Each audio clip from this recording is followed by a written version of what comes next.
거룩한 분노가 있어라. 예수님께서는 그의 생애 마지막 일주일 동안 사역 중 둘째 날에는 예루살렘 성전으로 들어가셨다. 그의 십자가 죽으심을 앞두고 착잡한 심정이 되어 하나님 아버지와의 깊은 교제가 필요하셨는지도 모른다. 그러나 성전에 들어가는 순간 아연실색하지 않을 수가 없었다. 하나님의 집이 장상꾼들로 득실거렸기 때문이다. 이러한 사실은 거룩함과 세속을 구별하지 못하였기 때문이다. 하나님을 위한다는 이유와 핑계들로 자신들의 세상 정욕을 위한 도구로 사용하고 있다는 사실이다. 하나님 중심의 신본주의와 인간 중심의 인본주의 가치관을 구별하지 못하기 때문이다. 이들은 결국 물질 만능주의, 편리주의, 편의주의에 빠져 신앙이라는 것을 이용만 하였다. 이들의 행위들은 하나님을 위한 것이 아니라 인간, 즉 자신들의 유익만을 위함이었던 것이다. 또한 이들은 영성과 종교 행위를 구별하지 못하였다. 하나님께 제사한다는 것만 생각하였지 진정한 신앙에 대해서는 무지하였던 것이다. 형식적인 종교 행위만 하였다는 것이다. 성전은 하나님께 기도하는 집이다. 즉 하나님과 깊은 교제를 하는 곳이라는 사실이다.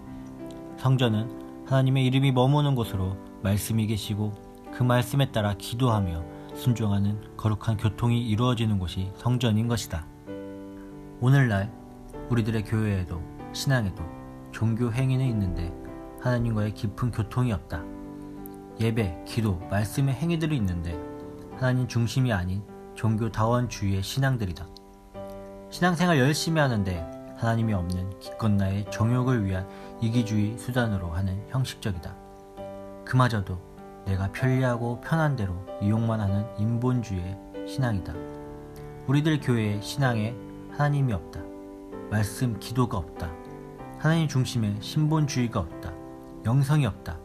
그럼에도 분노가 없다. 세상의 허탄한 것들로 인한 분노는 가득하면서 하나님 나라의 공의와 정의를 위한 거룩한 분노는 없다. 여러분은 어떤 분노가 있는가? 여러분이 진정한 그리스도인이라면 하나님을 중심하는 신본주의 가치관으로의 신앙을 위한 거룩한 분노가 있어야 한다.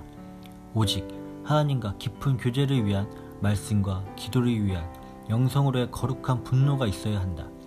나를 향한 분노가 있어야 한다. 예수님의 십자가 죽으심을 앞둔 생의 마지막 가르침을 기억하면서 말이다. 예수님의 마지막 생의 일주일 중 두 번째 날 사역을 묵상함입니다. 젠나이트 선교회.